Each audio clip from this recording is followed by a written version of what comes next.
On the coldest night of the year, a black billionaire removed her luxury coat and gave warmth to two teenage boys. Cameras flashed.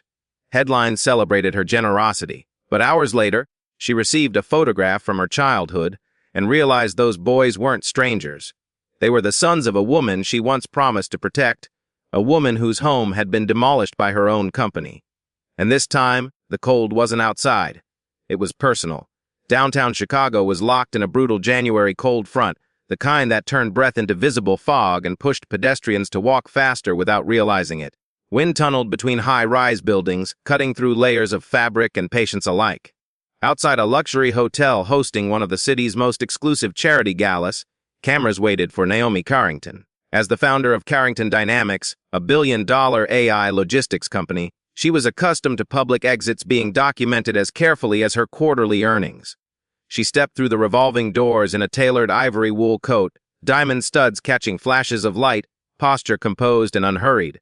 Naomi had built her reputation on discipline and restraint. Raised in Baltimore public housing, she had engineered her way into elite institutions and later into boardrooms that once seemed inaccessible. Her philanthropy reflected that same precision. Grants were structured. Scholarships were conditional. Initiatives were measurable. She believed generosity should produce sustainable outcomes, not temporary relief. Emotional displays were not her brand. As photographers captured her departure, her attention shifted toward a nearby bus stop. Two teenage black boys stood there wearing thin hoodies and sneakers ill-equipped for the weather. Their hands were red from cold, shoulders slightly hunched yet determined not to appear vulnerable. Elijah Boone and Marcus Reed did not ask for help. They did not approach her. They simply waited as wind pressed against them with quiet persistence. Naomi paused, observing the contrast between her insulated warmth and their visible discomfort. In a decision that surprised even her own assistant, she removed her overcoat and handed it over, instructing that 2 premium winter coats be purchased immediately from a nearby boutique. Within minutes, the boys were fitted with insulated jackets, gloves, and boots, each item carefully selected rather than casually offered. Naomi did not offer cash. She ensured practicality. Cameras captured the moment from multiple angles. By the time she returned to her penthouse, the footage had already spread across social media. Headlines praised the self-made billionaire who had not forgotten her roots. Commentators framed it as a reminder that success could coexist with compassion. Yet something about the encounter unsettled her. When she locked eyes with Elijah, she sensed recognition rather than surprise. His expression carried weight, as if the exchange meant more than a generous impulse. That evening, while analysts debated whether her gesture was authentic or strategic, Naomi replayed the scene privately. Warmth had been restored to 2 strangers in freezing weather, yet a subtle tension lingered. Hours later, her phone vibrated with an anonymous message. Attached was an old photograph from her childhood, and both boys were somehow connected to the image she had tried to forget. The anonymous photograph arrived without explanation, yet its meaning was immediate. Naomi Carrington stared at the image illuminated on her phone screen, a teenage version of herself standing outside a faded brick housing complex in Baltimore. Beside her was Lorraine Boone, warm-eyed and steady, with 2 small children pressed close against her coat. The building behind them carried the worn familiarity of shared struggle, chipped paint and narrow balconies framing a chapter Naomi rarely revisited. Taped beneath the photograph was a handwritten note that read, "You remembered us when cameras were watching." The message unsettled her more than any public criticism could have. Structured memories surfaced with uncomfortable clarity. Naomi had once lived in that same building, sharing cramped hallways and unpredictable heat with families who understood endurance. Lorraine Boone had been among the few constants during Naomi's scholarship years. While Naomi buried herself in textbooks and late-night study sessions, Lorraine often helped Naomi's mother with errands and quiet encouragement. She believed in Naomi's future long before investors did. In those years, Naomi had made a promise shaped by gratitude rather than ambition. She had vowed that if she ever rose beyond survival, she would return with solutions powerful enough to lift families like Lorraine's into lasting stability. Years later, when Carrington Dynamics expanded into urban redevelopment initiatives, the Baltimore property became part of a strategic acquisition. The housing complex was legally purchased, and residents were relocated according to regulatory compliance. Reports framed the move as revitalization. Financial models highlighted projected gains. Naomi approved the transition, believing it aligned with growth and efficiency. Lorraine resisted relocation at first, wary of temporary arrangements that lacked permanence. Eventually, she accepted a short-term housing placement that promised eventual reassignment. Stability never fully returned. Months later, Naomi received notice that Lorraine had passed away following health complications compounded by stress and displacement. Naomi acknowledged the email but chose to prioritize a critical investors' summit scheduled the same week. She told herself there would be time to honor the past later. Now, holding the photograph, she realized that later had never arrived. Her executive assistant confirmed that Elijah Boone and Marcus Reed had positioned themselves deliberately outside the Chicago gala. They knew she would be there. They had calculated visibility. The winter gesture had not been coincidence, it had been confrontation wrapped in quiet dignity.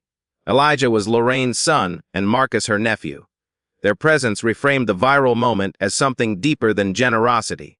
Within hours, Naomi's board cautioned her against further personal involvement, warning that revisiting redevelopment decisions could reopen scrutiny from regulators and investors alike.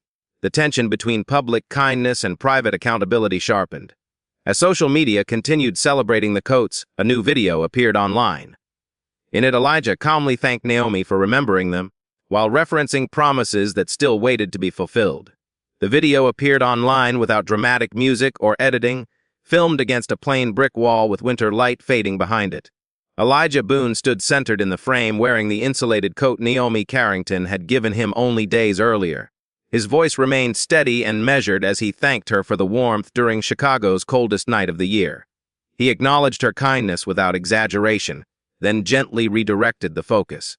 He referenced the Baltimore building that once stood where luxury condominiums now rise, describing childhood hallways replaced by private balconies and coded entry systems. He did not accuse. He did not demand. He simply shared family history with deliberate clarity. The restraint carried weight. Within hours, the video spread across social media platforms, reframing Naomi's gesture as symbolic rather than purely charitable. Commentators began asking whether warmth for a night compensated for years of displacement. Media outlets that had celebrated her generosity pivoted toward investigative angles. Journalist Claire Whitmore, known for patient scrutiny rather than sensationalism, announced a feature examining Carrington Dynamics redevelopment projects and their long-term community impact. The narrative shifted from individual benevolence to structural consequence. Naomi's leadership style, precise, efficiency-driven, unapologetically strategic, became part of the analysis. Profiles described her as disciplined and emotionally reserved, traits that had fueled her ascent. Now those same traits were contrasted with testimonials from former residents who described relocation instability. Investors quietly inquired whether renewed scrutiny might influence stock performance. Market analysts debated exposure risks tied to early expansion decisions. Inside her office overlooking the Chicago skyline, Naomi requested archived acquisition files related to the Baltimore project. She reviewed internal memos recommending expanded relocation assistance programs that had been deemed financially excessive at the time. Each memo carried notations about margin preservation and shareholder expectations. At the bottom of the final approval document was her signature. She had authorized compliance with legal standards while declining optional support measures. The realization settled heavily. She had not been unaware. She had chosen efficiency. Marcus Reed declined interview invitations but stood beside Elijah during public appearances, projecting loyalty and restraint. Their composure amplified credibility. Naomi issued a formal statement emphasizing that redevelopment followed all legal guidelines and regulatory requirements. The words were accurate yet incomplete. Privately, she replayed memories of Lorraine Boone encouraging her during scholarship years, reminding her that ambition could coexist with responsibility. Claire Whitmore's investigation soon uncovered relocation impact statistics linked to Carrington Dynamics' early growth, highlighting patterns of temporary housing cycles among displaced families. As public curiosity deepened, Elijah and Marcus announced a community forum dedicated to housing stability and long-term accountability. Days later, Naomi received an invitation addressed not to Carrington Dynamics but to her personally. The community forum took place inside a modest Baltimore recreation center with folding chairs arranged in uneven rows and fluorescent lights humming softly overhead. There were no press banners, no corporate logos, and no staged backdrops. Naomi Carrington arrived alone, dressed in understated navy slacks and a structured blazer that reflected restraint rather than authority.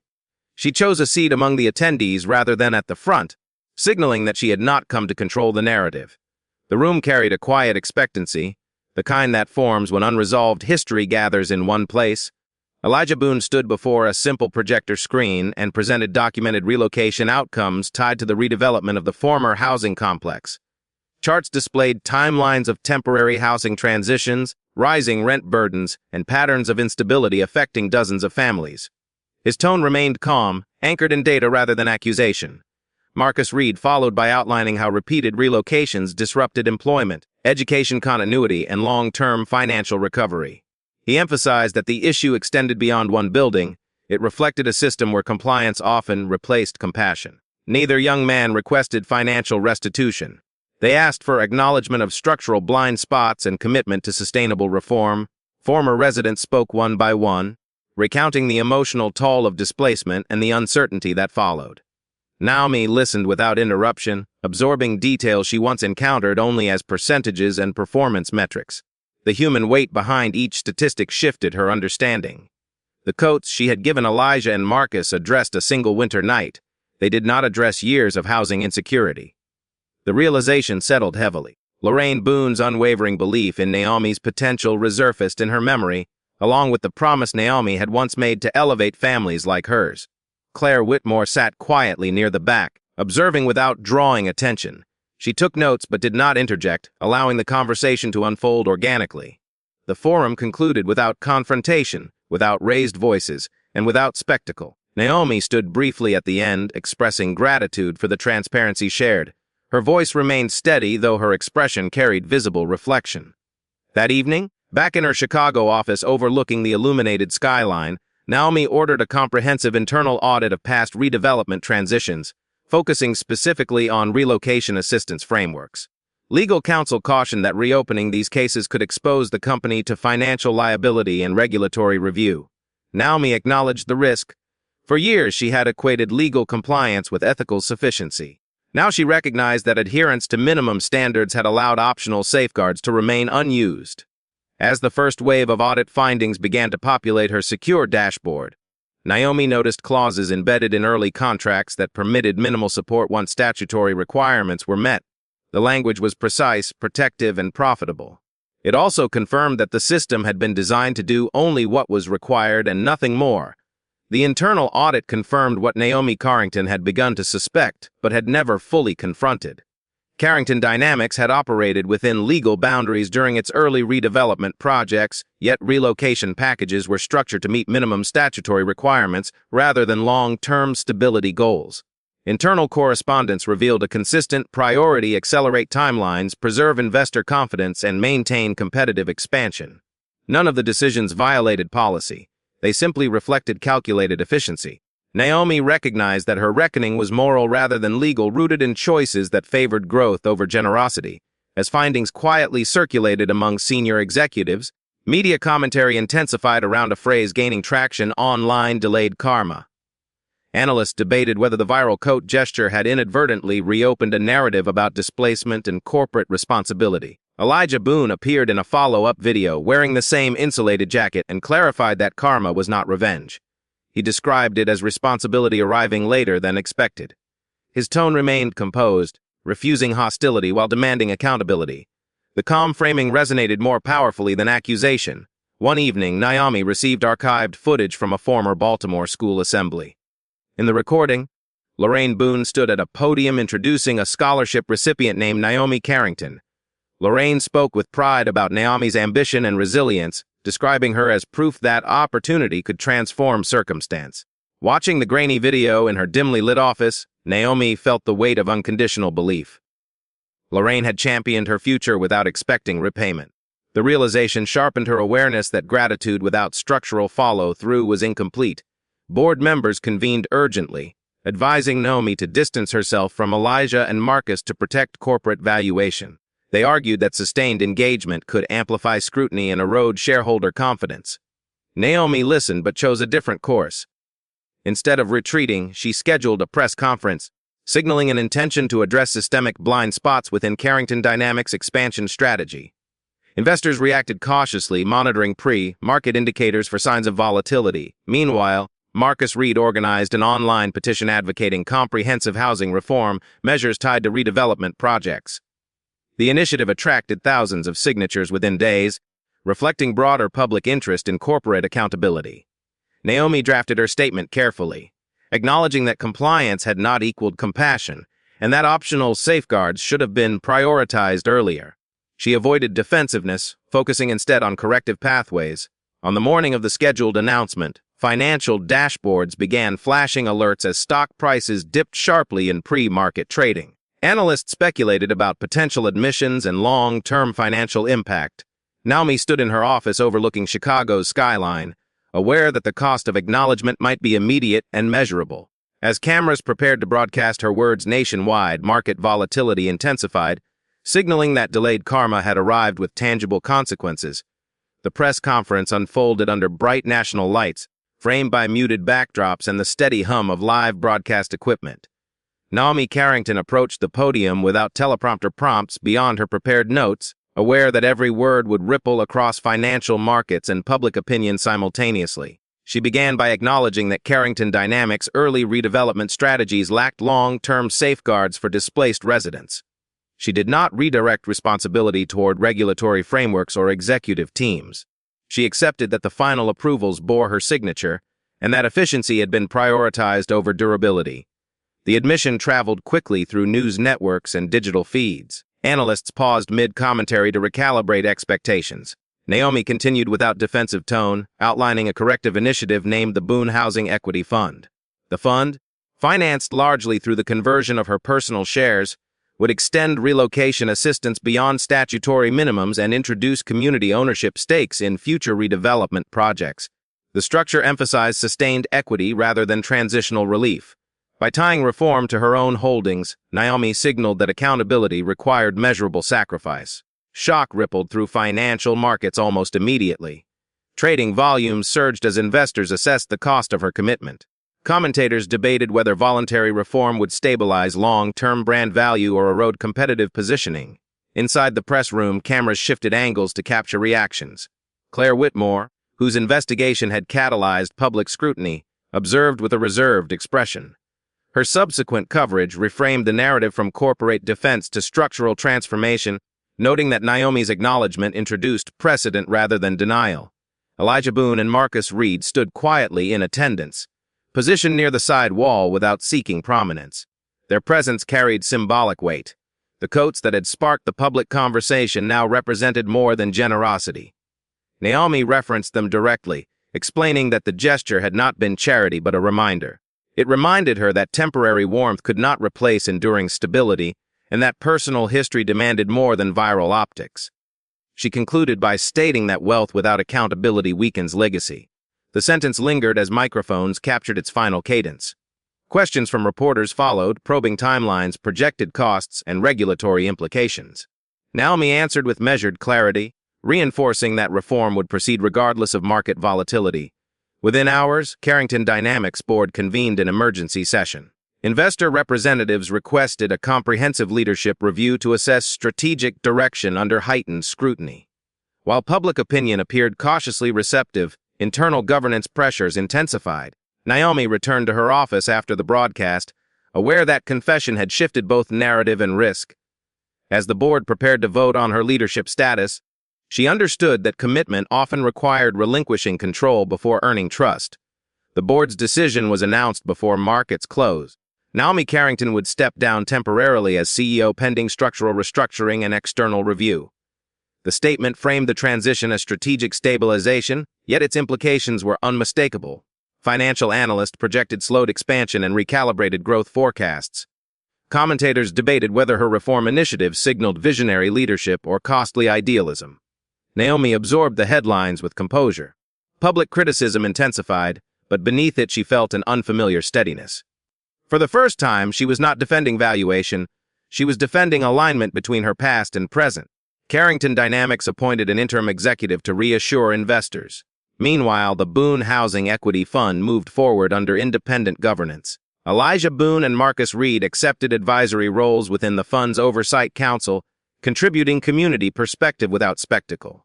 Their participation symbolized continuity rather than confrontation. Residents who once viewed Naomi solely through the lens of displacement now approached cautiously, evaluating action rather than rhetoric. Trust did not return overnight, yet skepticism softened into conditional support. Naomi's personal net worth declined sharply as share conversions financed extended relocation assistance and community ownership stakes. Financial reports quantified the impact with precise figures, transforming sacrifice into data. She read the summaries without regret. Wealth had once represented insulation from uncertainty. Now it functioned as leverage for restitution. The recalibration altered not only her portfolio but her perception of value.